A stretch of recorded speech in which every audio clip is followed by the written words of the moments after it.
লক্ষীপুৰ বিদ্যুৎ সংমণ্ডলৰ আজব কাণ্ড এমাহত লক্ষাধিক টকাৰ বিদ্যুৎ বিলত হতভম্ব হৈছে গ্ৰাহকসকল চাহাবুদ্দিন আইচি ফেক্টৰী নামৰ আহিল 1,29,074 টকাৰ বিল ফকিৰগঞ্জৰ ধাপানবাৰীস্থিত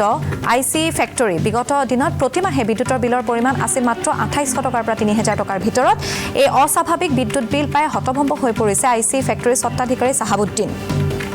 লক্ষীপুৰৰ বিদ্যুৎ সংমণ্ডলৰ এছডিঅ'লৈ লিখিত অভিযোগ দাখিল কৰিছে চাহাবুদ্দিনে অভিযোগ দাখিলৰ পাছত বিভাগীয় বিষয়াই বিলৰ 50% পৰিশোধ কৰিবলৈ পৰামৰ্শ আগবঢ়ায় চাহাবুদ্দিনে এই অধিক আৰু অযুক্তিকৰ বিল পৰিশোধ কৰিবলৈ স্পষ্টভাৱে অস্বীকাৰ কৰে আৰু অতি শীঘ্ৰে বিষয়টো গুৰুত্ব সহকাৰে লৈ সঠিক তদন্ত কৰাৰ আহ্বান জনায় বিদ্যুৎ বিভাগক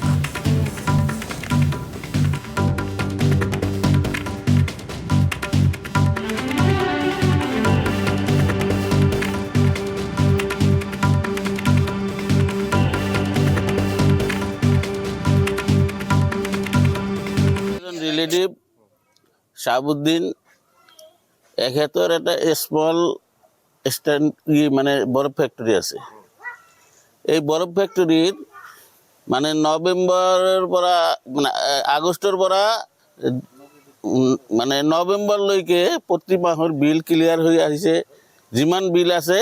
সৰু সৰু বিল আহিছে কিন্তু সেইবিলাক ক্লিয়াৰ আছে কিন্তু ডিসেম্বৰৰ 20 তাৰিখত যিটো বিল দিছে সেই বিলটোত আছে 1,29,878 টকা এইটো এটা আচৰিত কথা যে বিদ্যুৎ বিভাগৰ এই হেমাহি খেলা এইটো মাজে মধ্যে কেতিয়াবা কোনো বাৰীৰ এনেকুৱা বিল আহে মানে এইটো মানে অস্বাভাৱিক সেইকাৰণে আমি কিছু মানে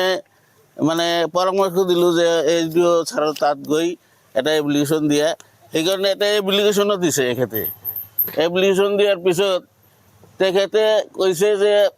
ঠিক আছে আমি চেক কৰিম কিন্তু ইনকুৱাৰী কৰাৰ আগত তোমাক 50% পেমেণ্ট কৰিব লাগিব তো মই কৈছোঁ যে কিয় পেমেণ্ট কৰিব লাগিব এইটোতো তেখেতে এটা এভাৰেজ কৰক এভাৰেজ কৰিলে হ'ল ইয়াত আগষ্টৰ বিল আহিছে আপোনালোকে চাওক আগষ্টৰ বিল আহিছে 3,397 টকা টোটাল পেমেণ্ট কৰিছে ইয়াত আৰু জিৰ' আহিছে নীল মানে বেলেঞ্চ নাই তাৰপিছত ছেপ্টেম্বৰত আহিছে 3,982 টকা এইটো টোটাল পেমেণ্ট কৰিছে মানে বেলেঞ্চ নাই অক্টোবৰত আহিছে আপোনাৰ 3,162 টকা এইখিনিও পেমেণ্ট কৰিছে তাৰপিছত বিল নাই নীল তাৰপিছত অক্টোবৰত আপোনালোকৰ চাক মানে 2,891 টকা বিল হৈছে এই টোটাল পেমেণ্ট কৰি দিছে তাৰপিছত এটা বিল পঠাইছে এখেতে আপোনালোকে চাওক 1,29,878 টকা হঠাৎ কৰি মানে এতিয়া বন্ধ হৈ আছে ফেক্টৰীটো 3 মাহ হ'ল বন্ধ হৈ আছে কেনেকৈ এইটো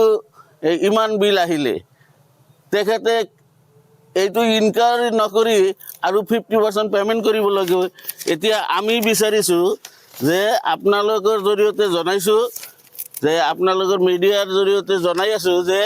এইটো যদি মানে বিদ্যুৎ বিভাগীয় কৰ্তৃপক্ষই যদি মানে উচিত তদন্ত কৰি যদি বিলটো ল'ব নহ'লে আমি আইনৰ ব্যৱস্থা এটা ল'ম বুলি ভাবিছোঁ নহ'লে ইমান বিল হঠাৎ কৰি এভাৰেজ কৰক তেখেতে যে 3-4 মাহ যে বিল দিছে